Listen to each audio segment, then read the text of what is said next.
Berikut ini tentang update perkembangan kasus pembunuhan ibu dan anak di Subang. Kapolda Jabar ingin kasus Subang segera diungkap, ini respon kuasa hukum Danu dan Yoris. Namun sebelum kita bahas, mohon subscribe channel ini dulu, agar kalian gak ketinggalan info-info menarik dari kami. Kalau sudah, mari kita lanjut. Ahmad Taufan, kuasa hukum Yoris serta Muhammad Ramdhanu mendorong pihak kepolisian untuk segera mengungkap kasus dari perampasan nyawa yang terjadi di Kabupaten Subang, Jawa Barat. Ia mengatakan, pihaknya sangat merespons baik saat mendapatkan kabar bahwa Kapolda Jabar Irjen Pol Suntana yang baru menjabat untuk meminta Satuan Reserse segera mengungkap kasus yang sudah akan memasuki hari ke-100 tersebut. Kami dari tim kuasa hukum maupun keluarga bersyukur sekali dengan adanya Kapolda baru di Polda Jabar dan dalam statementnya, ingin segera menetapkan tersangka, ucap Ahmad Taufan kepada tribunjabar.it, Kamis, tanggal 18 November tahun 2021. Keluarga dari kedua korban pun tak menutup kemungkinan untuk terus meminta pihak dari yang menangani kasus ini yang tak lain Polres Subang untuk mengungkap dalam waktu dekat. Semoga instruksi Kapolda ini benar-benar dijalankan dengan baik oleh Polres Subang, katanya. Bukan hanya itu, Taufan juga berharap Polres Subang untuk memeriksa temuan-temuan di lapangan, salah satunya yakni diduga terdapat oknum dari bantuan polisi, Banpol, yang ikut disebut-sebut. Apalagi beberapa temuan selalu ada cerita di mana ada nama oknum Banpol, ujar Taufan. Dapat diketahui, saat ini kasus kematian dari Tuti Suhartini serta Amalia Mustika Ratu tersebut sudah memasuki hari ke-91 dan kasusnya masih juga belum terungkap oleh pihak kepolisian.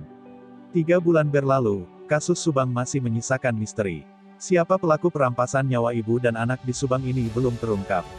Di tengah upaya pengungkapan ini muncul sejumlah hal. Yang terbaru mengenai yayasan di mana kedua korban menjadi pengurusnya. Belakangan ini masalah yayasan yang dikelola keluarga Yosef yang disinyalir publik masih berkaitan dengan kasus perampasan nyawa Tuti dan Amalia kembali mencuat. Yosef dan Yoris bersama-sama menjalankan yayasan tersebut. Namun, pasca kejadian kasus Subang tersebut, yayasan disebut-sebut terbengkalai. Di satu sisi, Yosef ingin segera menjalankan kembali yayasan tersebut, di sisi lain, Yoris fokus dan merasa masih dalam keadaan berduka. Selain itu, Yoris pun membeberkan alasan pihaknya belum kembali aktif menjalankan yayasan. Dua perbedaan pemikiran itu kembali menimbulkan konflik baru hingga mencuat isu adanya oknum yang ingin ambil alih yayasan. Pihak Yoris bahkan belak-belakan mengendus adanya motif tersebut. Hal ini disampaikan tim kuasa hukum Yoris, lewat tayangan kanal YouTube Misteri Mbak Suci. Kuasa hukum Yoris membeberkan klarifikasi mengungkap kondisi Yoris yang belum akan menjalankan sepenuhnya yayasan. Ariel menegaskan, kondisi Yoris yang kini tak menjalankan sementara yayasan karena masih berduka. Pihaknya pun menyayangkan keadaan kliennya berduka sementara ada oknum yang ingin mengambil alih yayasan tersebut. Lantas, hal ini pun menimbulkan kecurigaan Yoris terkait motif oknum yang ingin menguasai yayasan itu. Apa motif sebenarnya untuk menguasai yayasan tersebut, ujar Ariel. Ariel mengklaim sejak yayasan didirikan hingga saat ini, Yoris menjalankan yayasan secara baik. Namun, pihaknya justru mendapati isu bahwa kliennya Yoris sebagai ketua yayasan akan digantikan oleh oknum tersebut. Jangan-jangan ada motif di dalam perkara ini, ada yang ingin menguasai yayasan, ada apa? Itu pertanyaannya, ujarnya. Ariel pun memaparkan berdasarkan pasal 35 ayat 1 Undang-Undang Yayasan, bahwa pengurus yang berwenang melakukan sesuatu segala membawa yayasan menjadi lebih baik. Ia pun menegaskan untuk kegiatan belajar mengajar sekolah di yayasan tersebut, Yoris tetap menjalankan tugas sebagaimana mestinya. Selain itu, dikarenakan kepala sekolah sebelumnya sakit, Yoris segera menunjuk PLT pelaksana tugas kepala sekolah tersebut.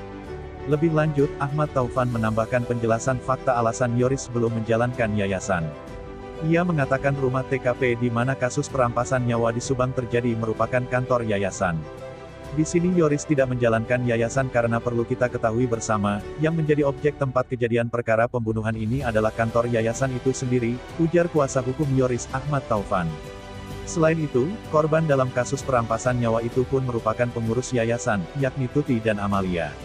Diketahui Tuti Suhartini menjabat sebagai bendahara yayasan, sementara Amalia Mustika Ratu sebagai sekretaris yayasan. Demikian, menurutnya wajar ketika Yoris sebagai ketua yayasan belum akan mengaktifkan yayasan.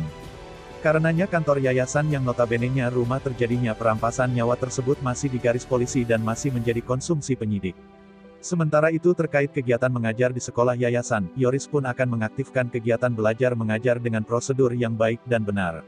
Ahmad Taufan menegaskan agar pihak lain agar tidak terburu-buru memberikan opini, apalagi terkait untuk mengambil alih yayasan dengan dalih dan alasan pendidikan dan lain sebagainya. Kami tahu, kami sudah selidiki tujuan sebenarnya, dugaan tujuan sebenarnya kami sudah paham, tegasnya. Lebih lanjut, kuasa hukum Yoris itu berharap kasus Subang tersebut segera selesai. Di Yayasan Bina Prestasi Nasional Yoris merupakan ketua. Lalu Yosef sebagai komisaris dan pembina yayasan. Nah, bagaimana menurut kalian? Terima kasih sudah mampir di channel kami. Kami tim kru redaksi yang bertugas mengundurkan diri. Semoga terus diberikan kesehatan amin, serta pelaku Subang semoga segera ditetapkan siapa pelakunya. Amin amin ya robbal alamin.